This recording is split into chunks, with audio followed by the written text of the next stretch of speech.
ನಾನಿವತ್ತು ಕುಂಬಳಕಾಯಿ ಪಲಾವ್ ಮಾಡೋದು ಹೇಗೆ ಅಂತ ಹೇಳ್ಕೊಡ್ತೀನಿ. ಫಸ್ಟು ಮೊದಲನೇದಾಗಿ ಕಸೂರಿ ಮೇಥಿ, 2 ಪೀಸ್ ಚಕ್ಕೆ, 1 ನಕ್ಷತ್ರದ ಹೂವು, ಒಂದು 2-3 ಆಗೋಷ್ಟು ಏನು ಪಲಾವ್ ಎಲೆ ಮತ್ತು 3 ಏಲಕ್ಕಿ ಮತ್ತು ಮರಾಠಿ ಮೊಗ್ಗು ತೊಗೊಂಡಿದ್ದೇನೆ. ಮತ್ತು ನೆಕ್ಸ್ಟು ರುಚಿಗೆ ತಕ್ಕಷ್ಟು ಉಪ್ಪು, ಆಮೇಲೆ ಖಾರಕ್ಕೆ ಎಷ್ಟು ಬೇಕಷ್ಟು ಖಾರದ ಪುಡಿ. ನೆಕ್ಸ್ಟು ನಾಟಿ ಸ್ಟೈಲ್ ಚಿಕನ್ ಮಸಾಲ ಅಂತ ಬರುತ್ತೆ, ತುಂಬ ಚೆನ್ನಾಗಿರುತ್ತೆ ಟೇಸ್ಟು, ಅದು ಸ್ವಲ್ಪ. ಆಮೇಲೆ ಸ್ವಲ್ಪ ಕೊತ್ತಂಬರಿ, ಆಮೇಲೆ ಸ್ವಲ್ಪ ಪುದೀನ ತೊಗೊಂಡಿದ್ದೀನಿ. ಎಲ್ಲ ಫ್ರೆಶ್ಶಾಗಿ ತೊಗೊಂಬಂದಿದ್ದೆ ಆರಾಮ್ಸೆಗೆ ಹೋಗಿ, ಹಾಗಾಗಿ ತೊಗೊಂಡಿದ್ದೆ. ನೆಕ್ಸ್ಟು ಒಂದು 2 ಟೊಮೆಟೊ ತೊಗೊಂಡಿದ್ದೀನಿ ಅಷ್ಟೇ, 2 ಸಾಕು. ಆಮೇಲೆ ಕುಂಬಳಕಾಯಿ ನಿಮಗೆ ಜಾಸ್ತಿ ಬೇಕಂದರೆ ಜಾಸ್ತಿ ಹಾಕ್ಕೊಳ್ಳಿ, ಜಾಸ್ತಿ ಹಾಕಿದಷ್ಟು ಟೇಸ್ಟ್ ಚೆನ್ನಾಗಿರುತ್ತೆ. ನೆಕ್ಸ್ಟು ಜೊತೆಗೆ ಒಂದು ಇಂಚಾಗೋಷ್ಟು ಶುಂಠಿ, ಒಂದು 5-6 ಇಳಿಸ್ಲು ಬೆಳ್ಳುಳ್ಳಿ, ಆಮೇಲೆ ಒಂದು 3 ಈರುಳ್ಳಿ ಫುಲ್ ಸ್ಲೈಸಾಗಿ ಕಟ್ ಮಾಡಿ ಇಟ್ಕೊಂಡಿದ್ದೀನಿ. ಮತ್ತು ಒಂದು ಸ್ವಲ್ಪ ಬಟಾಣಿ, ಹಸಿ ಬಟಾಣಿ ತೊಗೊಂಡಿದ್ದೀನಿ ನಾನು. ಮಾತ್ರ ನೆನೆಸಿ ಇರೋದಂದರೂ ಒಂದು ನೈಟು ಓವರ್ ನೆನೆಸಿಟ್ಟನು ಓಕೆ, ಚೆನ್ನಾಗಿರುತ್ತೆ. ಆಮೇಲೆ ಎಣ್ಣೆ, ಒಗ್ಗರಣೆಗೆ ಎಷ್ಟು ಬೇಕೋ ಅಷ್ಟು. ಮತ್ತು ನೆಕ್ಸ್ಟು ಸ್ಟವ್ ಆನ್ ಮಾಡಿಬಿಟ್ಟು ಎಣ್ಣೆ ಹಾಕ್ಕೋತಾ ಇದ್ದೀನಿ. ಮತ್ತು ಇದು ತುಂಬ ಚೆನ್ನಾಗಿರುತ್ತೆ, ನೀವು ಒಂದ್ಸಲ ಟ್ರೈ ಮಾಡಿ ನೋಡಿ, ತುಂಬ ಟೇಸ್ಟಾಗಿರುತ್ತೆ. ಕುಂಬಳಕಾಯಿ ಯಾರು ಇಷ್ಟಪಡೋಲ್ಲ ಅಂಥವ್ರಿದ್ರೂ ಆರಾಮಾಗಿ ತಿನ್ಬೋದು, ಚೆನ್ನಾಗಿರುತ್ತೆ. ಬರೀ ಕುಂಬಳಕಾಯಿ ತಿಂದರೆ ದಪ್ಪ ಆಗ್ತಾರೆ ಅಂತ ಕೆಲವೊಬ್ರು ತಿನ್ನಲ್ಲ, ಬಟ್ ತುಂಬ ಚೆನ್ನಾಗಿರುತ್ತೆ. ಆಮೇಲೆ ನೆಕ್ಸ್ಟ್ ಅದಕ್ಕೆ ಸ್ಪೈಸಸ್, ಪಲಾವ್ ಸ್ಪೈಸಸ್ ಏನೇನಿದೆ ನಾನು ತೊಗೊಂಡಿದ್ನಲ್ವ ಅದನ್ನು ಎಲ್ಲನೂ ಹಾಕ್ಕೋತಾ ಇದ್ದೀನಿ. ಎಣ್ಣೆ ಕಾಯ್ದಮೇಲೆ ಸ್ವಲ್ಪ ಹಾಕ್ಕೊಂಡಿದ್ದೆ. ನೆಕ್ಸ್ಟು ಇದಕ್ಕೆ ಸ್ವಲ್ಪ ಅದು ಫ್ರೈ ಆಗಬೇಕು ಎಣ್ಣೆಯಲ್ಲಿ, ಅದು ಘಮ ಬಿಟ್ಟಾಗ ತುಂಬ ಚೆನ್ನಾಗಿ ಫ್ಲೇವರ್ ಕೊಡುತ್ತೆ. ಹಾಗಾಗಿ ಎಣ್ಣೆಯಲ್ಲಿ ತುಂಬ ಚೆನ್ನಾಗಿ ಫ್ರೈ ಆಗಲಿ. ಆಮೇಲೆ ನೆಕ್ಸ್ಟು 3 ಈರುಳ್ಳಿ ತೊಗೊಂಡಿದ್ದೆನಲ್ಲ, ಆ 3 ಈರುಳ್ಳಿನೂ ಹಾಕ್ಕೋತಾ ಇದ್ದೀನಿ. ಈರುಳ್ಳಿ ತುಂಬ ಚೆನ್ನಾಗಿ ಫ್ರೈ ಆಗಬೇಕು, ಅದು ಒಂದು ಗೋಲ್ಡನ್ ಬ್ರೌನ್ ಕಲರ್ ಬರೋವರೆಗೂ ಚೆನ್ನಾಗಿ ಫ್ರೈ ಆಗಲಿ, ಆವಾಗ ಚೆನ್ನಾಗಿರುತ್ತೆ ಟೇಸ್ಟು. ಇವಾಗ ನಾರ್ಮಲಾಗಿ ನಾವು ಇವಾಗ ಯಾವುದೇ ರೀತಿ ಪಲಾವು ಈ ಥರ ಟೊಮೆಟೊ ಬಾತು, ಬಿರಿಯಾನಿ ಈ ಥರ ಎಲ್ಲ ಮಾಡಿದಾಗ, ಈ ಥರ ಮಸಾಲೆ ಐಟಮ್ಸ್ ಎಲ್ಲ ಮಾಡಿದಾಗ ಈರುಳ್ಳಿ ತುಂಬ ಎಷ್ಟು ಚೆನ್ನಾಗಿ ಫ್ರೈ ಆಗುತ್ತೋ ಅಷ್ಟೇ ಚೆನ್ನಾಗಿ ತುಂಬ ಟೇಸ್ಟ್ ಕೊಡುತ್ತೆ. ಮತ್ತು ಇದು ಗೋಲ್ಡನ್ ಬ್ರೌನ್ ಕಲರ್ ಆಗಬೇಕು, ಮತ್ತು ಗೋಲ್ಡನ್ ಬ್ರೌನ್ ಕಲರ್ಗಿಂತ ತುಂಬ ಚೆನ್ನಾಗಿ ಫ್ರೈ ಆದರೆ ಇನ್ನೂ ಚೆನ್ನಾಗಿ ಟೇಸ್ಟ್ ಕೊಡುತ್ತೆ. ನೀವು ಅದು ಮೀರಿ ಇನ್ನೂ ಟೇಸ್ಟ್ ಬೇಕು ಅಂತಂದರೆ ನೀವು ಬೇಕಾದರೆ ಈರುಳ್ಳಿನ ಚೆನ್ನಾಗಿ ಒಂದು ಎಣ್ಣೆಯಲ್ಲಿ ಫ್ರೈ ಮಾಡಿಕೊಂಡು ಅದು ಮೇಲೆ ಹಾಕ್ಕೊಂಡ್ರೆ ಇನ್ನೂ ಚೆನ್ನಾಗಿರುತ್ತೆ ಟೇಸ್ಟು. ಆ ಥರ ಮಾಡ್ಕೊಳ್ಳೋದ್ರಿಂದ ತುಂಬ ಚೆನ್ನಾಗಿ ಫ್ಲೇವರ್ ಕೊಡುತ್ತೆ, ಟೇಸ್ಟ್ ಕೂಡ ಅಷ್ಟೇ ಚೆನ್ನಾಗಿರುತ್ತೆ.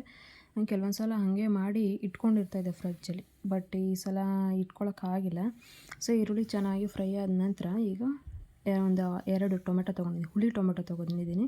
ನೀವು ಬೇಕಂದರೆ ನಾರ್ಮಲ್ ಟೊಮೆಟೊ, ಇನ್ನೊಂದು ಆ್ಯಪಲ್ ಟೊಮೆಟೊ ಏನೋ ಬರುತ್ತಲ್ವ ಅದು ಬೇಕಾದರೆ ಹಾಕ್ಕೋಬೋದು. ನಾನು 2 ಹುಳಿ ಟೊಮೆಟೊ ತೊಗೋತೀನಿ. ನಿಮ್ಮ ಹತ್ರ ಆ್ಯಪಲ್ ಟೊಮೆಟೊ ಇದ್ದರೆ ಆ್ಯಪಲ್ ಟೊಮೆಟೊನ ಯೂಸ್ ಮಾಡಿ, ಚೆನ್ನಾಗಿರುತ್ತೆ.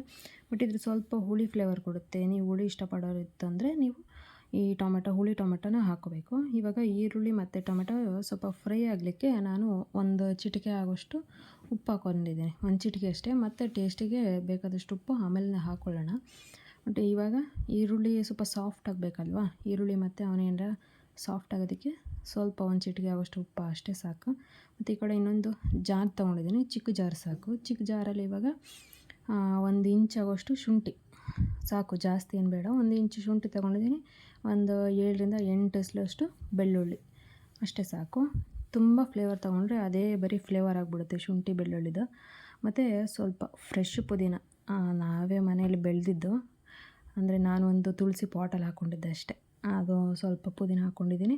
ಜೊತೆಗೆ ಸ್ವಲ್ಪ ಕೊತ್ತಂಬರಿ ಸೊಪ್ಪು, ಜಾಸ್ತಿ ಏನಿಲ್ಲ, ಸ್ವಲ್ಪ ತೊಗೊಂಡಿದ್ದೀನಿ ಅಷ್ಟೇ, ಒಂದು ಫ್ಲೇವರ್ಗೆ ಇರಲಿ ಅಂದ್ಬಿಟ್ಟು. ನೀವು ಬೇಕಂದರೆ ನೀವು ಗ್ರೈಂಡ್ ಮಾಡೋಕ್ಕಾಗಿಲ್ಲ ಅಂದರೆ ನೀವು ಹಚ್ಚಿ ಕೂಡ ಹಾಕ್ಕೋಬೋದು, ಇನ್ನೂ ಟೇಸ್ಟು ತುಂಬ ಚೆನ್ನಾಗಿರುತ್ತೆ. ಹಾಕೊಂಡ ನಂತರ ಇದು ತುಂಬ ಚೆನ್ನಾಗಿ ಗ್ರೈಂಡ್ ಮಾಡ್ಕೋಬೇಕು, ನುಣ್ಣಗೆ ಗ್ರೈಂಡ್ ಮಾಡ್ಕೋಬೇಕು, ಹಾಗೆ ಇರಬಾರ್ದು, ತರಿಯಾಗಿರಬಾರ್ದು, ನುಣ್ಣಗಿದ್ದಷ್ಟು ಚೆನ್ನಾಗಿರುತ್ತೆ. ಇಲ್ಲಾಂದರೆ ನೀವು ಹಚ್ಚಾಕೋತಿದೆ ಅನ್ನೋದಿದ್ರೂ ಹಾಕ್ಕೋಬೋದು. ಇವಾಗ ನಾವು ಈ ಕಡೆ ಏನು ಬೇಯಿಸ್ತಾ ಇದ್ವಿ ಅಲ್ವಾ, ಅದಕ್ಕೆ ನಾನು ಈ ಗ್ರೈಂಡ್ ಮಾಡಿದ ಮಸಾಲೆನ ಹಾಕ್ಕೊತಾ ಇದ್ದೀನಿ. ನೀವು ಈ ಥರ ಮಾಡೋದ್ರಿಂದ ಚೆನ್ನಾಗಿರುತ್ತೆ, ಸ್ವಲ್ಪ ಏನು ಪಲಾವ್ ಫ್ಲೇವರ್ ಬರುತ್ತೆ. ನೀವು ಹಾಗೆ ಹಚ್ಬಿಟ್ಟು ಹಾಕೋತಿದ್ರೆ ಇನ್ನೂ ಸ್ವಲ್ಪ ಡಿಫ್ರೆಂಟ್ ಫ್ಲೇವರ್ ಬರುತ್ತೆ. ನಿಮ್ಮ ಹತ್ರ ಹಸಿಮೆಣ್ಸಿನ್ಕಾಯಿ ಏನಾದರೂ ಇದ್ದರೆ ಹಸಿಮೆಣ್ಸಿನ್ಕಾಯಿನ ಹಚ್ಬಿಟ್ಟು ಹಾಕ್ಕೊಳ್ಳಿ ಗ್ರೈಂಡ್ ಮಾಡೋದಕ್ಕಿಂತ. ನನ್ನ ಹತ್ರ ಹಸಿಮೆಣ್ಸಿನ್ಕಾಯಿ ಖಾಲಿ ಆಗಿತ್ತು, ಹಾಗಾಗಿ ನಾನು ಖಾರದ ಪುಡಿ ಯೂಸ್ ಮಾಡಿದ್ದೆ ಇವತ್ತು. ಬಟ್ ಟೇಸ್ಟ್ ವೈಸ್ ತುಂಬ ಚೆನ್ನಾಗಿತ್ತು. ಅದಕ್ಕೆ ಸ್ವಲ್ಪ ಮಿಕ್ಸಿ ಜಾರ್ಗೆ ನೀರು ಹಾಕ್ಕೊಂಡು ಅದನ್ನ ಹಾಕಿ ಎಣ್ಣೆ ಬಿಡೋವರೆಗೂ ಚೆನ್ನಾಗಿ ಫ್ರೈ ಮಾಡ್ಕೋಬೇಕು. ಫ್ರೈ ಮಾಡ್ಕೊಂಡಿದ ನಂತರ ನೆಕ್ಸ್ಟು ಕುಂಬಳಕಾಯಿ ನಾನು ಕುಂಬಳಕಾಯಿ ಒಂದು ಸ್ವಲ್ಪನೇ ತೊಗೊಂಡಿದ್ದೆ. ಬಟ್ ನೀವು ಬೇಕಂದರೆ ಜಾಸ್ತಿ ತೊಗೋಬೇಕು. ಏನಂತಂದರೆ ಅನ್ನಕ್ಕಿಂತ ಜಾಸ್ತಿ ಕುಂಬಳಕಾಯಿ ಇದ್ದರೆ ತುಂಬ ಚೆನ್ನಾಗಿರುತ್ತೆ ಟೇಸ್ಟು. ನಮ್ಮ ಮನೇಲಿ ಏನಂತಂದರೆ ಕುಂಬಳಕಾಯಿಂದ ಜಾಸ್ತಿ ರೈಸ್ ಹಾಕೋದಿಲ್ಲ ನಮ್ಮ ಮನೆಗೆ, ಸ್ವಲ್ಪ ಕಡಿಮೆನೇ ಹಾಕಿರ್ತೀನಿ. ಕುಂಬಳಕಾಯಿನ ಜಾಸ್ತಿ ತೊಗೊಂಡ್ರೆ ಟೇಸ್ಟು ಮತ್ತು ಬರೀ ಅದೇ ಸಿಗ್ತಾ ಇರಬೇಕು ಬಾಯಿಗೆ ಕುಂಬಳಕಾಯಿ, ಆವಾಗ ಸಖತ್ತಾಗಿರುತ್ತೆ ಟೇಸ್ಟ್ ಮಾತ್ರ. ನನಗೆ ಈ ವಿಡಿಯೋ ಎಡಿಟ್ ಮಾಡಬೇಕಾದ್ರೆ ಬಾಯಿ ನೀರು ಬರ್ತಾಯಿದೆ, ಮತ್ತು ತಿನ್ನಬೇಕಂತ ಅನಿಸ್ತಾಯಿದೆ. ಮತ್ತು ನೆಕ್ಸ್ಟ್ ಇವಾಗ ಹಸಿ ಬಟಾಣಿ ಹಾಕ್ಕೊಳ್ಳಿ. ಹಸಿ ಬಟಾಣಿ ನಾನು ಏನಂತ ಇದು ಸೀಸನ್ ಅಲ್ವಾ, ಹಾಗಾಗಿ ನಾನು ತುಂಬ ಇಟ್ಕೊಂಡಿದ್ದೆ. ನಿಮ್ಮ ಹತ್ರ ಹಸಿ ಬಟಾಣಿ ಇಲ್ಲಾಂದರೆ ನೀವು ಒಂದು ಓವರ್ನೈಟ್ ನೆನೆಸ್ಬಿಟ್ಟು ಒಣಗಿದ ಬಟಾಣಿನೇ ಹಾಕ್ಕೋಬೋದು. ನಾನು ಹಸಿ ಬಟಾಣಿ ಇತ್ತು, ಹಾಗಾಗಿ ಹಸಿ ಬಟಾಣಿ ಸ್ವಲ್ಪ ಜಾಸ್ತಿನೇ ಹಾಕ್ಕೊಂಡಿದ್ದೆ. ಚೆನ್ನಾಗಿರುತ್ತೆ, ಒಂದೊತ್ತಿಗೂ ಸಿಗ್ತಾಯಿದ್ರೆ ಟೇಸ್ಟು ತುಂಬ ಚೆನ್ನಾಗಿರುತ್ತೆ. ನಾನು ಚಿಕನ್ ಮಸಾಲ ಅಂದರೆ ಇವಾಗ ಹೊಸದಾಗಿ ಬಂದಿದೆ ಅಲ್ವಾ, ತೇಜು ನಾಟಿ ಸ್ಟೈಲ್ ಚಿಕನ್ ಮಸಾಲ ಅಂತ, ನಿಜ ಅದು ಬಿರಿಯಾನಿಗೆ ಅದನ್ನು ಹಾಕಿದ್ರೆ ಮಾತ್ರ ಸಕ್ಕತ್ತಾಗಿರುತ್ತೆ ಟೇಸ್ಟು. ಅಷ್ಟು ಮಸಾಲೆನೇ ರುಬ್ಬೋದು ಬೇಡ, ಬರೀ ಅದನ್ನೇ ಹಾಕ್ಬಿಟ್ಟು ಮಾಡಿದ್ರು ಅಷ್ಟೇ ಸಕ್ಕತ್ತಾಗಿರುತ್ತೆ ಟೇಸ್ಟ್. ನಾನಂತೂ ಬಿರಿಯಾನಿ ಮಾಡಿದಾಗೆಲ್ಲ ಬರೀ ಅದನ್ನೇ ಯೂಸ್ ಮಾಡ್ತೀನಿ ಇವಾಗ. ಮತ್ತು ಜೊತೆಗೆ ಸ್ವಲ್ಪ ಖಾರದ ಪುಡಿ ಹಾಕ್ಕೊಂಡಿದ್ದೀನಿ ಖಾರಕ್ಕೆ. ನಿಮ್ಮ ಹತ್ರ ಖಾರಕ್ಕೆ ಹಸಿಮೆಣ್ಸಿನ್ಕಾಯಿ ಇದ್ದರೆ ಹಸಿಮೆಣ್ಸಿನ್ಕಾಯಿ ಹಾಕ್ಕೊಳ್ಳಿ, ಚೆನ್ನಾಗಿರುತ್ತೆ ಟೇಸ್ಟ್ ಮಾತ್ರ. ಖಾರದ ಪುಡಿಗಿಂತ ಹಸಿಮೆಣ್ಸಿನ್ಕಾಯಿ ಹಾಕಿದ್ರೆ ಸಕ್ಕತ್ತಾಗಿರುತ್ತೆ. ಜೊತೆಗೆ ನೆಕ್ಸ್ಟ್ ನಾನು ಇದಕ್ಕೆ ಕಾಯಿ ತುರಿ ಹಾಕ್ಕೋತಾ ಇದ್ದೀನಿ. ಕಾಯಿ ತುರಿನ ಗ್ರೈಂಡ್ ಮಾಡಿ ಹಾಕೋದು ಬೇಡ, ನೀವು ಏನು ತುರಿದ್ಬಿಟ್ಟು ಹಾಕಿ, ಟೇಸ್ಟ್ ಚೆನ್ನಾಗಿರುತ್ತೆ. ನೀವು ಗ್ರೈಂಡ್ ಮಾಡಿ ಹಾಕ್ತೀವಿ ಏನಾದಿದ್ರೆ ಅಷ್ಟು ಟೇಸ್ಟ್ ಒಂಥರ ಪಲಾವ್ ಫ್ಲೇವರ್ ಬಂದುಬಿಡುತ್ತೆ. ನೀವು ಇದಕ್ಕೆ ಮಾಡಬೇಕು ಅಂದರೆ ಮಸಾಲೆನ ಯಾವ ಮಸಾಲೆನೂ ಗ್ರೈಂಡ್ ಮಾಡೋಕ್ಕೆ ಹೋಗಲೇಬಾರ್ದು, ಹಾಗೆ ಮಾಡಿದ್ರೆ ಸಖತ್ತಾಗಿರುತ್ತೆ. ಮತ್ತು ಈ ಗ್ಲಾಸಲ್ಲಿ ನಾನು 1.5 ಗ್ಲಾಸ್ ಆಗೋಷ್ಟು ಅಕ್ಕಿ ತೊಗೊಂಡಿದ್ದೆ. ಒಂದು 3 ಜನ ಇಲ್ಲ 4 ಜನ, ಹೊಟ್ಟೆ ತುಂಬ 4 ಜನ ತಿನ್ಬೋದು. ಚೆನ್ನಾಗಿರುತ್ತೆ. 1.5 ಗ್ಲಾಸ್ ಅಷ್ಟು ಅಕ್ಕಿ ತೊಗೊಂಡಿದ್ದೆ. ನಾನು ಅದಕ್ಕೆ 3 ಗ್ಲಾಸ್ ಆಗೋಷ್ಟು ನೀರು ಹಾಕಿದ್ದೀನಿ. ಮತ್ತು ಇವಾಗ ಲಾಸ್ಟಲ್ಲಿ ರುಚಿಗೆ ತಕ್ಕಷ್ಟು ಉಪ್ಪು ಹಾಕೋತೀನಿ. ಆವಾಗ ಒಂದು ಚಿಟಿಕೆ ಹಾಕಿದ್ದೆ ಅಷ್ಟೇ. ಟೇಸ್ಟಿಗೆ ಎಷ್ಟು ಬೇಕೋ ಅಷ್ಟು ನೋಡಿಕೊಂಡು, ನಿಮ್ಮ ಖಾರಕ್ಕೆ ಎಷ್ಟು ಬೇಕೋ ಅಷ್ಟು ಖಾರದ ಪುಡಿ ಹಾಕಿದ್ದೆ ಅಷ್ಟೇ. ಮತ್ತು ಜೊತೆಗೆ ನಿಮಗೆ ಎಷ್ಟು ಬೇಕೋ ಅಷ್ಟು ರುಚಿಗೆ ಅಷ್ಟು ಉಪ್ಪು ಹಾಕ್ಬಿಟ್ಟು ಇವಾಗ ನೀರು ಹಾಕಿದ್ನಲ್ಲ, ಇವಾಗ ನೀರನ್ನ ಮಳಿಸ್ಕೋಬೇಕು. ಮಳಿಸ್ಕೊಂಡಾದ್ಮೇಲೆ ಅಕ್ಕಿ ತೊಳೆದಾಕ್ತಿದ್ದೀನಿ. ನಾನು ರೇಷನ್ ಅಕ್ಕಿನ ಯೂಸ್ ಮಾಡ್ತಿದ್ದೀನಿ.